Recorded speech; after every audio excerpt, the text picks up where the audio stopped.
ಒಂದು ನಿಮಿಷ ಮಾತಾಡ್ತಕ್ಕಂಥ ಅವಕಾಶ ಸಿಕ್ಕಿದೆ. ಒಂದೇ ನಿಮಿಷದಲ್ಲೇ ನಾನು ಏನು ಹೇಳಬೇಕು ಹೇಳ್ಬಿಡ್ತೀನಿ. ಯಾಕಂತಂದರೆ ಈಗ ನಮ್ಮನ್ನೆಲ್ಲ ಆಳ್ತಾ ಇರುವಂಥವ್ರು ಯಾರು ಅಂದರೆ ಚತುರ್ವರ್ಣ ವ್ಯವಸ್ಥೆಯಲ್ಲಿ ಬ್ರಹ್ಮನ ತಲೆಯಿಂದ ಹುಟ್ಟಿದವರು. ಅವ್ರ ದೃಷ್ಟಿಯೊಳಗೆ ನಾವು ನೀವೆಲ್ಲ ಯಾರು? ಪಾದದಿಂದ ಹುಟ್ಟಿದವರು, ಹೌದಲ್ಲ? ಪಾದದಿಂದ ಹುಟ್ಟಿದವರು ಕೀಳು, ತಲೆಯಿಂದ ಹುಟ್ಟಿದವರು ಶ್ರೇಷ್ಠ ಅಂತ ಹೇಳಿದರು. ಅದಕ್ಕೆ ಶರಣರು ಅದಕ್ಕೆ ಪರ್ಯಾಯವಾದಂಥ ವ್ಯವಸ್ಥೆ ಕೊಟ್ಟರು. ನಮ್ಮ ಶರಣರ ಪಾದವೇ ಪರುಷ ಅಂತ ಹೇಳಿದ್ರು. ಈಗ ನೋಡ್ರಿ, ನಮಗೆ ಈಗ ಯಾರೋ ಗುರುಗಳು ಈಗ ಮಾನ್ಯರು ನಾವೆಲ್ಲ ಬಂದಾಗ ನೀವು ನಮಸ್ಕಾರ ಮಾಡೋದಾದ್ರೆ ಏನು ಪಾದಕ್ಕೆ ಮಾಡ್ತೀರ, ತಲೆ ಹೊಡಿತೀರೋ? ಹಾಂ, ಮತ್ತು ಪಾದ ಶ್ರೇಷ್ಠನೋ ತಲೆ ಶ್ರೇಷ್ಠನೋ? ಅವ್ರಿಗೆ ಉತ್ತರ ಕೊಡಬೇಕು, ಪಾದನೇ ಶ್ರೇಷ್ಠ. ನಾವೇ ಈ ದೇಶದ ಮೂಲ ನಿವಾಸಿಗಳು, ನೀವೆಲ್ಲ ಈಗ ನಿರಾದೇಶ್ವರ ಸ್ವಾಮಿಗಳು ಹೇಳಿದಾಗ ದನ ಕಾಯ್ಕೊಂಡು ಬಂದವರು ಅಂತ ಉತ್ತರ ಕೊಡಬೇಕು. ನಾವು 100 ವರ್ಷ ನಮ್ಮನ್ನು ಎಷ್ಟು ಹಾಳು ಮಾಡಬೇಕು ಮಾಡಿದ್ದಾರೆ. ಇನ್ನು ನಾವು ಸುಧಾರಣೆ ಬೇಕಾದ್ರೆ ಇನ್ನೂ 100 ವರ್ಷ ಬೇಕು. ನಾವು ಬೇಗ ಜಾಗೃತ ಆದರೆ ನಮಗೇನಾದರೂ ಸಾಂಸ್ಕೃತಿಕವಾದಂಥ ಸ್ವಾತಂತ್ರ್ಯ ಸಿಗ್ತದೆ. ದಿನ ಟಿ ವಿ ಸ್ವಲ್ಪ ಶರಣರು ಭಾಳ ಜನ ಹೆಣ್ಮಕ್ಳಿದ್ದಾರೆ, ಸ್ವಲ್ಪ ಟಿ ವಿ ನೋಡೋದು ಕಡಿಮೆ ಮಾಡಿರಿ. ಈ ಸಾಂಸ್ಕೃತಿಕ ಒಂದು ದಾರಿದ್ರ್ಯ ನಮಗೆ ಯಾಕೆ ಬಂದದ ಅಂದ್ರೆ, ಈ ಧಾರ್ಮಿಕವಾದಂಥ ಸಾಂಸ್ಕೃತಿಕವಾದಂಥ ಭಯೋತ್ಪಾದಕರು ಎಲ್ಲರೂ ನೋಡ್ಬೇಕಂದ್ರೆ ಮುಂಜಾನೆ ಎದ್ದು 6 ರಿಂದ 10 ತನಕ ಟಿ ವಿ ಒಳಗೆ ನೋಡ್ಬೇಕು. ಎಲ್ಲ ಭಯೋತ್ಪಾದಕರು ಸಿಗ್ತಾರೆ ನಿಮ್ಗೆ. ಇವತ್ತು ಯಾವ ಗುಡಿಗೆ ಹೋಗ್ಬೇಕು, ನಾಳೆ ಯಾವ ಗುಡಿಗೆ ಹೋಗ್ಬೇಕು, ಸೋಮವಾರ ಯಾವ ಗುಡಿಗೆ ಹೋಗ್ಬೇಕು, ಇದು ಬಿಡೋವರೆಗೂ ನಮ್ಮ ಸಾಂಸ್ಕೃತಿಕ ಒಂದು ಗುಲಾಮಗಿರಿಯಿಂದ ನಾವು ಹೊರಗೆ ಬರಲಿಕ್ಕೆ ಸಾಧ್ಯ ಇಲ್ಲ. ಬಸವಾದಿ ಶರಣರು ಮಾಡಿದ್ದದನ್ನೇ ಇವತ್ತಿನ ದಿನ ಎಲ್ಲ ಜನಪ್ರತಿನಿಧಿಗಳು ಕೂಡ ಅದಕ್ಕೆ ಗುಲಾಮರಾಗಿದ್ದಾರೆ. ನೀವು ನೋಡ್ರಿ, ನಮಗೆ ಇವ್ರು ಹೆಂಗೆ ಶೋಷಣೆ ಮಾಡ್ತಾರೆ ಒಂದೇ ಉದಾಹರಣೆ ತಿಳ್ಕೊಳ್ರಿ. ಇಷ್ಟು ತಿಳಿಯಲ್ಲೇನ್ರಿ ನಾವು ಜನಜಾಗೃತಿ ಮಾಡಬೇಕು. ಈ ದೇಶದ ರಾಷ್ಟ್ರಪತಿ ಆಗಿರ್ತಕ್ಕಂತಹ ದ್ರೌಪದಿ ಮುರ್ಮು ಅವರಿಗೆ ರಾಮ ಮಂದಿರ ಉದ್ಘಾಟನೆ ಕರೆದ್ರೇನ್ರಿ? ಈ ದೇಶದ ಪ್ರಥಮ ಪ್ರಜೆ ಯಾರು? ರಾಷ್ಟ್ರಪತಿ. ಬಾಯಿಲಿ ಹೇಳ್ತಿರಲ್ಲ ರಾಷ್ಟ್ರಪತಿ ಪ್ರಥಮ ಪ್ರಜೆ ಅಂತ ಹೇಳಿ. ಪಾರ್ಲಿಮೆಂಟ್ ಉದ್ಘಾಟನೆ ಮಾಡ್ಲಿಕ್ಕೆ ದ್ರೌಪದಿ ಮುರ್ಮುವನ್ನು ಕರೆದಿಲ್ಲ. ಪಾರ್ಲಿಮೆಂಟ್ ಉದ್ಘಾಟನೆ ಮಾಡ್ಲಿಕ್ಕೆ ಕರೆದಿಲ್ಲ. ಇದಕ್ಕೆ 2 ಕಾರಣಗಳಿದೆ. ಮನುಸ್ಮೃತಿಯೊಳಗ ಹೆಣ್ಣು ಮಕ್ಕಳು ಹೋಮ ಯಜ್ಞ ಯಾಗದಲ್ಲಿ ಭಾಗವಹಿಸಬಾರದು. ಒಂದರೆ ಆದಿವಾಸಿ ಜನಾಂಗದಿಂದ ಬಂದದ್ರಿಂದ ಅವರಿಗೆ ಮುಟ್ಟಿಸ್ಕೊಳ್ಬಾರ್ದು. 2ನೇದು, ವಿಧವೆಯವರು ಯಾವುದೇ ಶುಭ ಕಾರ್ಯಗಳಲ್ಲಿ ಭಾಗವಹಿಸಬಾರದು ಅನ್ನುವಂಥದ್ದು ಇವರ ಮನು ಸಂವಿಧಾನ. ರಾಷ್ಟ್ರಪತಿಗಳಿಗೆ ಇಷ್ಟ ಅವಮಾನ ಮಾಡ್ತಾರೆ ಅಂದಮೇಲೆ ನಿಮ್ಮದು ಪಾಡೇನು? ಇಂದಿರಾ ಗಾಂಧಿ ಅವರಿಗೆ ಮಂದಿರದೊಳಗೆ ಹೋಗ್ಲಿಕ್ಕೆ ಬಿಡಲಿಲ್ಲ ಪ್ರಧಾನಮಂತ್ರಿ ಆಗಿದ್ದಾಗ.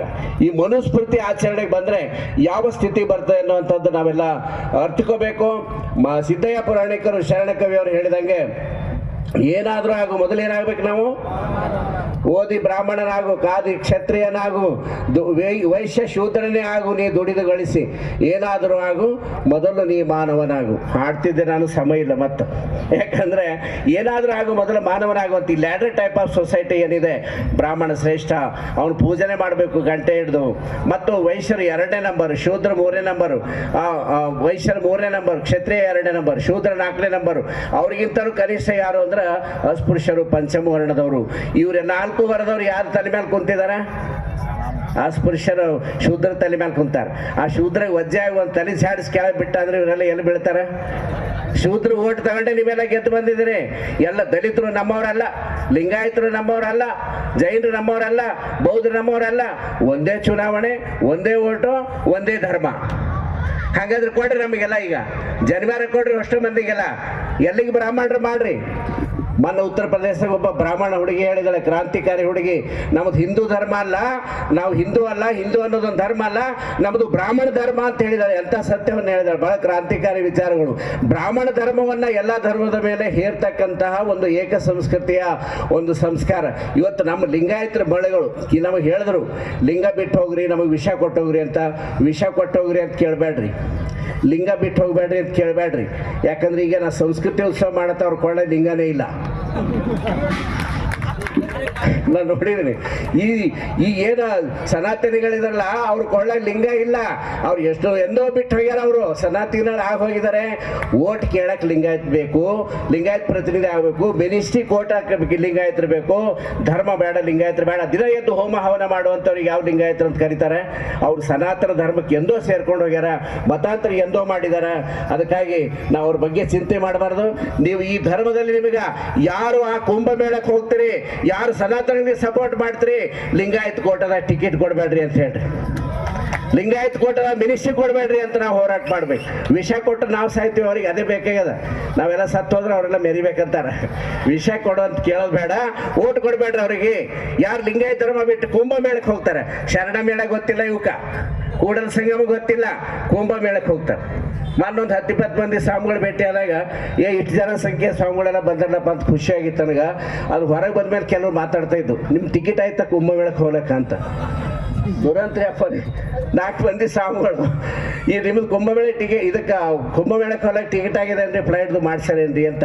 ಲಿಂಗಾಯತ ಸ್ವಾಮಿಗಳಿಗೆ ಫ್ರೀಯಾಗಿ ಟಿಕೆಟ್ ತೆಗೆಸ್ಕೊಂಡು BJP ಲೀಡರ್ಗಳು ಕುಂಭಮೇಳಕ್ಕೆ ಕರ್ಕೊಂಡು ಹೋಗ್ತಾ ಇದ್ದಾರೆ.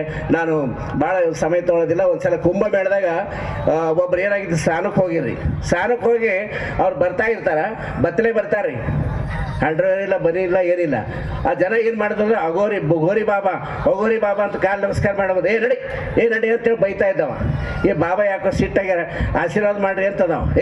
ಏನು ಬಾಬಾ ಹಚ್ಚಿದವ, ನಾ ಸ್ನಾನಕ್ಕೆ ಹೋದಾಗ ಯಾರ ನನ್ನ ಚಡ್ಡಿ ಹೆಂಗೇನು ಎತ್ಕೊಂಡು ಹೋಗ್ಯಾರ ಅಂತ ಬತ್ತಲೆ ಹೊಟ್ಟಿದೆ ಅಂತ. ಇಂಥ ಬಾಬಾಗಳ ದರ್ಶನ ಮಾಡ್ಕೊಂಡ್ರೆ ಅವ್ರ ಪಾದ ನಮ್ಮ ತಲೆ ಮೇಲೆ ಇಟ್ಕೊಂಡ್ರೆ ನಮ್ಗೆ ಹೆಂಗೆ ಪುಣ್ಯ ಬರ್ತದೆ ಹೇಳ್ರಿ. ವಚನ ಸಾಹಿತ್ಯವನ್ನು ಓದ್ರಿ, ಬಸವಾದಿ ಶರಣ ತತ್ವಗಳನ್ನು ತಿಳ್ಕೊಂಡ್ರಿ, ನಾವು ಶರಣ ಸಂಘದಲ್ಲಿ ಬರ್ರಿ ಅಂತ ಹೇಳಿ ನನ್ನ ಮಾತಿಗೆ ವಿರಾಮ ಹೇಳ್ತೀನಿ. ಎಲ್ಲರಿಗೂ ಶರಣ.